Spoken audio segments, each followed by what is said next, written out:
एक बच्चे के द्वारा मेल किया गया और एक बड़ा ही जेन्युइन सा क्वेश्चन पूछा गया।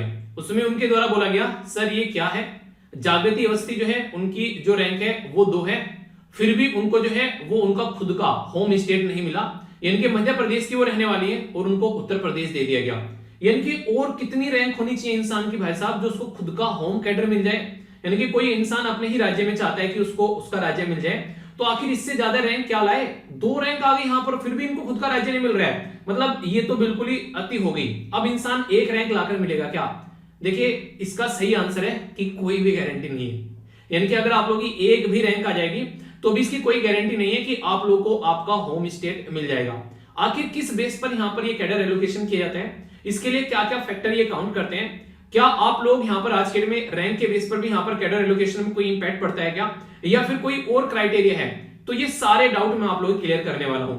जैसे शुभम कुमार रैंक फर्स्ट है, इनको अपना होम कैडर मिल गया, तो ये आप लोग यहां पर देख पा रहे होंगे। तो इसमें एक एक पॉइंट जो है वो मैं क्रिस्टल क्लियर करने वाला हूं, इससे आप लोग समझ पाएंगे कि 2 रैंक आने के बाद भी आखिर क्यों इनको अपना होम कैडर नहीं मिला है। ये बड़ी ही आसानी से आप लोगों के माइंड में बिल्कुल क्लियर हो जाएगा। और इसी के साथ में और कौन कौन से पैरामीटर हैं जिसके बेस पर यहां पर ये चीजें काउंट की जाती हैं, वो भी मैं एक एक कर आप लोगों को एक्सप्लेन करने वाला हूं। तो अगर आप लोग यूपीएससी की तैयारी कर रहे हैं फिलहाल के टाइम पर, या फिर आगे आप लोग यूपीएससी की तैयारी करना चाहते हैं, तो ये पॉइंट जो है आप लोगों के माइंड में क्रिस्टल क्लियर होना चाहिए। अब एक एक बात मैं आप लोगों को बताता हूं कि किस किस बेस पर यहां पर ये चीजें डिस्ट्रीब्यूट की जाती है। ठीक है, सबसे पहले अगर आप लोग यहां पर ध्यान डालेंगे तो आज की डेट में अगर आप लोग देखेंगे जोन के बेस पर आप लोगों को कैडर मिलते हैं, यानी कि अलग अलग राज्य जो है उनको जोन में डिवाइड कर दिया गया है। तो यहां पर आप लोग देख पा रहे होंगे, यहां पर भी आप लोगों के सामने जोन है, इसमें बेसिकली अलग अलग डिवीजन आप लोगों को यहां पर नजर आ रहा होगा। तो सबसे पहले है AGMUT, इसको क्या बोलते हैं, इसको बोलते हैं अरुणाचल प्रदेश, गोवा, मिजोरम, यूनियन टेरिटरी। तो ये एक पर्टिकुलर यहां पर आप लोगों का हो गया 1 नंबर पर, दूसरा हो गया हिमाचल प्रदेश, तीसरा उत्तराखंड, चौथा पंजाब, छठा राजस्थान, 7वां हो गया यहां पर हरियाणा। यानी कि इस पर्टिकुलर जोन के अंदर में आप लोगों को टोटल 7 बेसिकली 7 राज्य आप लोगों को यहां पर डिस्ट्रीब्यूट किए जा सकते हैं। ऐसे यहां पर जोन सेकंड में आप लोगों को उत्तर प्रदेश, बिहार, झारखंड और उड़ीसा हो गया, तो 7 और 4 11 हो गए। ठीक है, जोन थर्ड में आप लोग यहां पर गुजरात, महाराष्ट्र, मध्य प्रदेश, छत्तीसगढ़ हो गया, तो 15 हो गए टोटल मिलाकर। इसी के साथ में जोन 4 में आप लोग यहां पर वेस्ट बंगाल, सिक्किम, आसाम, और इसी के साथ में मेघालय, मणिपुर, ठीक है, नागालैंड और त्रिपुरा। तो इनको अगर आप लोग गिनते हुए चलोगे तो आप लोग देखिए कितनी संख्या हो जाएगी लास्ट में, फिर उसके बारे में बात करूंगा। तेलंगाना, आंध्र प्रदेश, कर्नाटक, तमिलनाडु और केरला, इनको जब आप लोग काउंट कर देखोगे तो टोटल मिलाकर 26 पहले यहां पर कैडर हुआ करते थे आप लोग के अलग अलग, पर लेकिन इन 26 कैडर को अब टोटल मिलाकर 5 जोन में डिक्लेयर कर दिया गया है। आखिर 5 जोन में इनको क्यों डाला गया इस तरीके से? देखिए कोई भी पर्सन ना, अगर वो उत्तर प्रदेश का है या फिर वो मध्य प्रदेश का है या फिर वो गुजरात का है, तो उसको चाहता है कि वो अपना होम स्टेट ही मिले।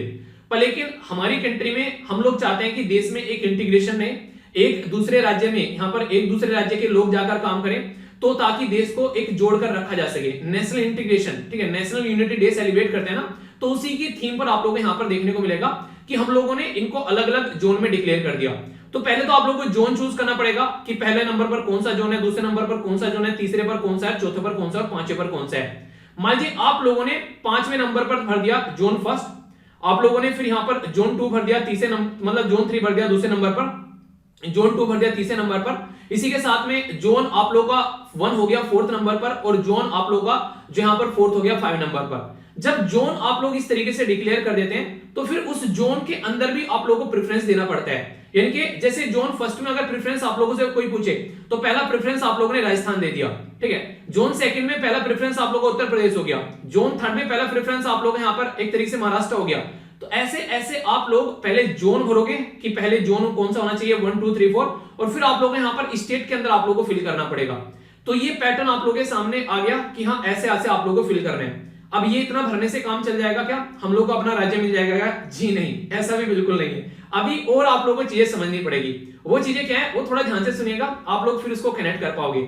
जो यहाँ पर मैंने आप लोगों को बताया कि ये जोन इस तरीके से हैं जो आप लोगों को फिल करने पड़ते हैं, और एक एक जोन यहाँ पर आप लोगों को उसमें अपना राज्य देखना पड़ेगा कहां पर पड़ता है। तो मान लीजिए आज की डेट में आप लोग आते हैं रहने वाले केरला के, तो केरला में आप लोगों ने जोन 5 को पहले नंबर पर भर दिया, पहले नंबर पर जोन 5 में केरला पहले नंबर पर भर दिया।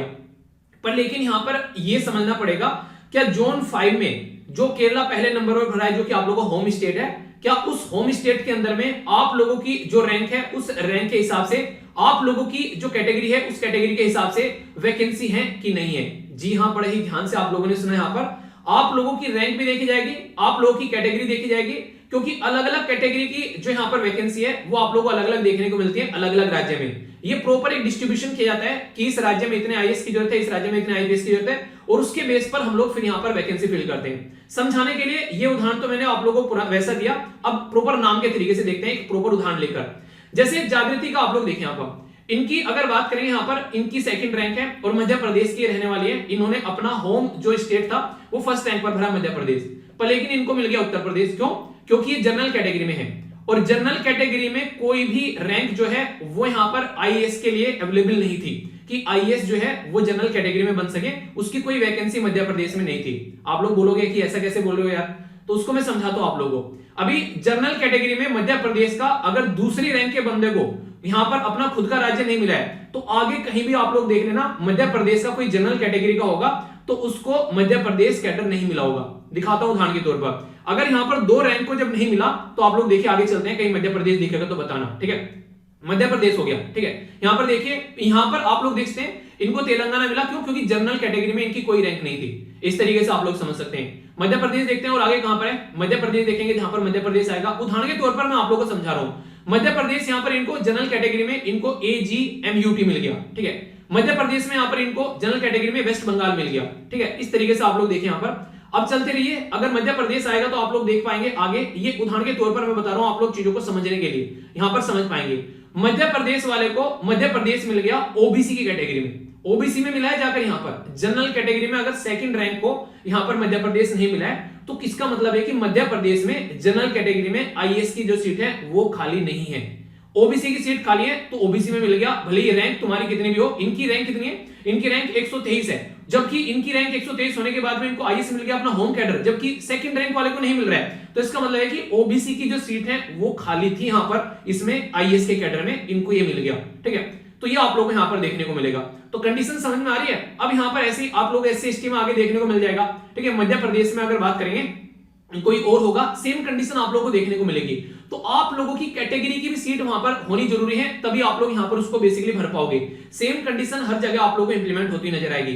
अब एक और छोटा सा पॉइंट है यहां पर, जैसे अगर आप लोग देखते हैं यहां पर लिखा हुआ है इनसाइडर आउटसाइडर। इसका क्या मतलब होता है? इसका मतलब यह कि अगर आप लोग इनसाइडर मतलब जिस राज्य के आप लोग हैं उसी राज्य का आप लोगों को यहां पर मिल गया है कैडर, तो इसका मतलब आप लोग इनसाइडर हो गए। और आउटसाइडर का क्या मतलब होता है? जैसे यहां पर ये मध्य प्रदेश की थी पर इनको उत्तर प्रदेश मिल गया, तो उत्तर प्रदेश में ये आउटसाइडर हो गई। क्या इसका भी कोई रेशो होता है? जी हाँ, ये भी बिल्कुल सही है। ये भी एक क्राइटेरिया आप लोगों को फॉलो फिल करना पड़ेगा। अगर यहां पर इनसाइडर और आउटसाइडर की वैकेंसी के बारे में बात करेंगे, तो अगर आप लोग मान लीजिए मध्य प्रदेश में जाना चाहते हैं, तो वहां पर रेशो ये रहता है कि एक इनसाइडर को लिया जाएगा और बाकी के 3 जो है वो आउटसाइडर आएंगे। यानी कि एक उसी राज्य का बंदा हो सकता है और 3 बाहर के आएंगे। ये क्राइटेरिया इनके द्वारा फॉलो किया जाता है। लेकिन इसके पीछे और भी कई सारे रीजन है। अपने राज्य में जाकर इंसान जो है अपने चीजों को इन्फ्लुएंस करने लगता है, तो उन चीजों को भी कम करने के लिए यहाँ पर ये स्टेप उठाए जाते हैं। तो ये पूरा क्राइटेरिया जो है यहाँ पर, जैसे कि रैंक हो गया, फिर आप लोगों का जोन देखने को मिलेगा, फिर आप लोगों की कैटेगरी देखने को मिलेगी, फिर किस राज्य के आप लोग हैं, होम स्टेट है या फिर इनसाइडर है आउटसाइडर है वो देखना पड़ेगा, आप लोगों की कैटेगरी में कितनी वैकेंसी है वो देखने को मिलेगी। उसके बाद पर आप लोगों को यहाँ पर पर्टिकुलर स्टेट का जो कैडर है वो आप लोगों को मिल पाता है। आई होप कि ये बात मैं आप लोगों को समझा पाया हूं, माइंड में क्लैरिटी आप लोगों को आई होगी। अगर हाँ तो बताइएगा, क्योंकि ये एक ऐसी चीज है जो कि बहुत सारे बच्चों के माइंड में कंफ्यूजन डालती है। सेकंड रैंक पे मतलब इसको बंदे को मतलब अपना राज्य नहीं मिला, तो फिर कहां पर मिलेगा राज्य, ठीक है।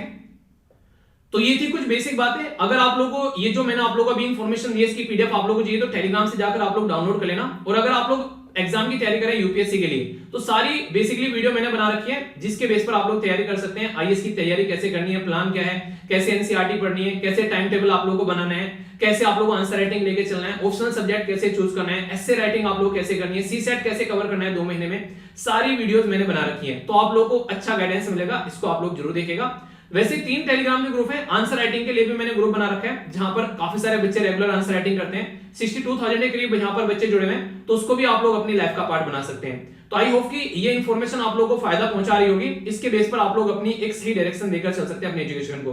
तो आप लोग अगर कोई डाउट है तो कमेंट बॉक्स में बताइएगा, वरना थम्स अप दे सकते हैं लेक्चर को अगर ये इन्फॉर्मेशन आप लोगों को अच्छी लगी है। चलिए नेक्स्ट वीडियो में मिलता हूं, तब तक अपना ध्यान रखिए।